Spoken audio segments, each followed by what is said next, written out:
उत्तरी दिल्ली के civil line के पास बना खैबर पास का इलाका, जहां पर 13 जुलाई से पहले जो है लोगों के घर हुआ करते थे, लोग उसमें रहा करते थे। लेकिन 13 तारीख को अचानक लैंड एंड बिल्डिंग वाले यहाँ पर आते हैं और यहाँ पर बुलडोजर और पूरी फोर्स के साथ आकर सभी घरों को तोड़ देते हैं। अगर आप यहाँ पे देखेंगे तो हमारे बिल्कुल पीछे जो है यहाँ पर खैबर पास का शिव मंदिर का जो इलाका है, शिव मंदिर जो मंदिर है वो यहाँ यहाँ पर हुआ करता था। और इसी के साथ साथ आसपास अगर आप देखेंगे तो आसपास जो है जो मलबा दिखाई दे रहा है वो 13 जुलाई से पहले जो है वो यहाँ पर पक्के मकान हुआ करते थे। यहाँ पर रहने वाले लोगों का साफ तौर पे कहना है कि ब्रिटिश काल से इनकी जो पीढ़ी है वो यहाँ पर रहती थी, लेकिन अचानक से जो है लैंड एंड बिल्डिंग वाले आए, यहाँ पर नोटिस दिया। नोटिस देने के बाद कुछ ही घंटों में कहा कि आप अपने अपने घर खाली कर दीजिए, वरना आपके घर तोड़ दिए जाएंगे। इन्हें मौका भी नहीं मिला और सारे घर जो हैं वो ऐसे धराशायी किए जैसे ताश के पत्ते हों। यहाँ पर कई सारा सामान जो है वो भी बिखरा हुआ आप देख सकते हैं। अब ये सभी लोग जो हैं इसी उम्मीद में हैं कि अब इन्हें सरकार की तरफ से कोई मदद मिलेगी, लेकिन अभी तक ऐसा कोई आश्वासन नहीं मिला। यहाँ पे हमारे साथ बातचीत करने के लिए खैबर पास के ही रहने वाले एक शख्स हैं, उनसे बातचीत करते हैं। हमारे जो 4 पूर्वज थे वो यहीं पे रहते आए थे हमारे परिवार के। और हम लोग यहीं अपना गुज़र बसर कर रहे थे, छोटा-मोटा काम करके हम लोग अपना गुज़र बसर कर रहे थे। आज सरकार की नाकामी और सरकार की हमारे साथ बदसलूकी से हम लोग आज रोड पे आ गए हैं। हमारे पास खाने के लिए रोटी नहीं है, हमारे बच्चों के पास सिर छुपाने के लिए छत नहीं है, जाएँ तो जाएँ कहाँ? अच्छा, ये हमें डिफेंस की जिस तरह से कहा जा रहा है डिफेंस की जगह थी, तो क्या इतने सालों से डिफेंस की तरफ से आपको कोई नोटिस या कोई ऐसा पत्र मिला जिसके चलते कहा गया हो कि इस जगह को खाली कर दी जाए? सर, डिफेंस की तरफ से नोटिस कोई नहीं आया। सिर्फ अभी थोड़े दिन पहले 1 मार्च को एक एलएनडीओ की तरफ से एक नोटिस इश्यू होता है, जो 1 मार्च का साइन किया हुआ था।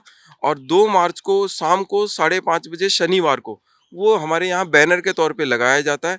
उसके बाद हम लोग के पैर से ज़मीन खिसक गई। हम लोग कोर्ट गए, हाई कोर्ट में संडे को इतवार के दिन 3 मार्च को हम लोगों ने स्टे लिया। स्टे के बाद हम लोग नॉर्मल अपने प्रक्रिया में लग गए। उसके बाद हम लोगों ने जज साहब के ऊपर हम लोगों ने हाई कोर्ट में अपना भरोसा रखा। और उसके बाद सोचा कि शायद हमें हाई कोर्ट से राहत मिलेगी, हमें सब कुछ कोर्ट से ही मिलेगा। कानूनी प्रक्रिया पे पूरा विश्वास था। और उसके बाद 20 अप्रैल को यहाँ की जजमेंट को रिजर्व रख लिया गया। मात्र 1.5 महीने के अंदर लैंड मैटर को, जमीन के मामले को, मुझे समझ नहीं आया, जहां सैकड़ों साल जमीन के मामले चलते रहते हैं और 1.5 महीने के अंदर 32 एकड़ जमीन का मामला जो था वो निपटा दिया गया और उसकी जजमेंट रिजर्व रख ली गई। 32 एकड़ में से अभी कितनी जमीन पे बुलडोजर चला है? सर, 15 एकड़ जमीन पे वो उनके अनुसार जो है ना, एक अधिकारी ने किसी न्यूज़पेपर में एक अपना दिया है बयान कि उन्होंने 15 एकड़ जमीन पे उन्होंने ये खाली करवा लिया है। और बाकी 17 एकड़ जमीन जो है वो अभी जल्दी ही खाली करा लेंगे। वो उनका इस तरह का बयान है न्यूज़पेपर के आपके अंदर। बिजली के बिल, पहचान पत्र वगैरह सर, वो सब तो होंगे? मेरे घर में जे क्लस्टर का मीटर लगा हुआ था, मेरी वाइफ के नाम से। हमारे और भी लोगों के घर जे क्लस्टर के मीटर लगे हुए थे। लेकिन इसके बाद भी आज भी जो कोर्ट की जजमेंट आई है, लास्ट जजमेंट, उसके अंदर हमें कहा जाता है कि ये लोग डूसिव एक्ट के अंदर भी नहीं आते। अगर डूसिव एक्ट के अंदर नहीं आते तो साहब हमारे घर में जे क्लस्टर के मीटर कैसे लग सकते थे? हमारे यहाँ सरकारी टॉयलेट कैसे बन सकते थे? हमारे यहाँ लोग आंगनवाड़ी के लोग यहाँ खाना, बच्चों को खाना देने कैसे आते थे? बहुत सारे कैंप यहाँ लगाए जाते थे। क्या डूसिव वालों को तब नहीं दिख रहा था कि ये हमारे अंडर में नहीं आते? अब क्या रास्ता बचा है? कहाँ जाएंगे आप? कहीं कहाँ जाएँगे, हम तो सोच रहे हैं कि हमें क्या नाम है 1 एकड़ में जब जी कहीं जगह दे दें हमें, तो अपने क्या नाम है मकान बनाने का। बेशक हम चाहते हैं क्या नाम है हमसे क्या नाम है किस्तें बाँध दें हमसे, बना के दें, हम देते रहेंगे उनको किस्तें।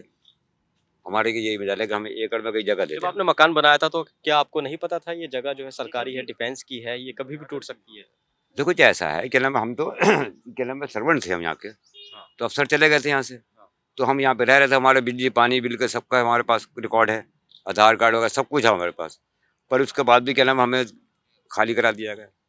अब हम सोच रहे हैं, हम गुजारिश कर रहे हैं कि हमें 1 एकड़ में जगह दे दो, ताकि जो हमारे लोग भाई हैं, बहन भाई हैं हमारे, हम सब एक जगह साइड बाकी हो वो जाएं। लोग कहाँ गए यहाँ से? लोगों जो कोई क्या नाम है कहीं-कहीं निकल गए, कोई क्या नाम है वहाँ गए, संगम बिहार गए, कोई वज़ीराबाद गए। कब से रहते थे आप लोग यहाँ सर, पे? मैं फोर्थ पीढ़ी हूँ अपने घर की। अच्छा, लगभग और यानी 50 साल हो गए। 50 नहीं सर, 70-80 ईयर्स हो गए अबाउ। और यहीं वहीं। मेरे भी जन्म यहीं का, वॉज लाइक 42। तो मैं ये बोलना चाहता हूँ सर, हमारे साथ सरकार ने बहुत गलत किया। झूठे आश्वासन के साथ, झूठे विश्वास के साथ हमारे साथ धोखा किया गया। प्रशासन की कमी है सर। प्रशासन ने किसी चीज़ की कोई इंक्वायरी नहीं की, सीधा आके बुलडोजर चलाया। पुलिस प्रशासन को भी ये समझना चाहिए था। पुलिस प्रशासन को मैं ये नहीं बोलता कि सर उन्होंने गलत किया या सही किया, उनकी सिक्योरिटी जोन था वो सब कुछ सही रहा, लेकिन जो डिपार्टमेंट ने किया है, कमी उनकी भी थी सर। अगर फोर्स की है कि अगर आप पर्टिकुलर किसी आदमी को अगर गिरफ्तार करते हैं तो उसकी इंक्वायरी करते हैं, तो सर उन्होंने भी कोई इंक्वायरी नहीं की।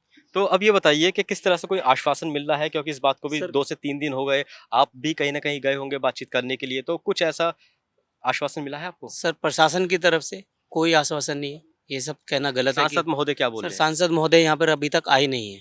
जब से हमारा मकान तोड़ा है सर, हम बर्बाद हो चुके हैं सर।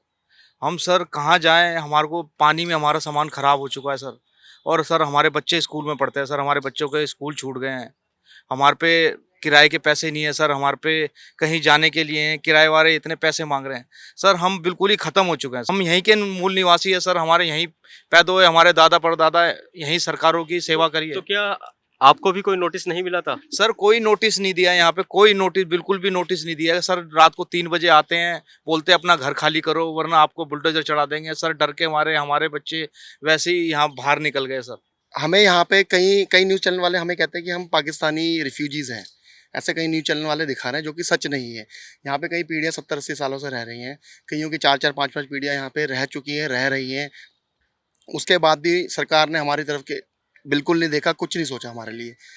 और हमारा एक रात के अंदर सारा आशियाना जितना भी घर है हमारा तोड़ दिया गया एक रात के अंदर। जिस तरह से आपने देखा यहाँ पे किस तरह से जो लोगों की जो परेशानी है, जो दिक्कतें हैं, वो सामने आ रही हैं। जाहिर सी बात है इनके आशियाने जो है वो टूट गए हैं।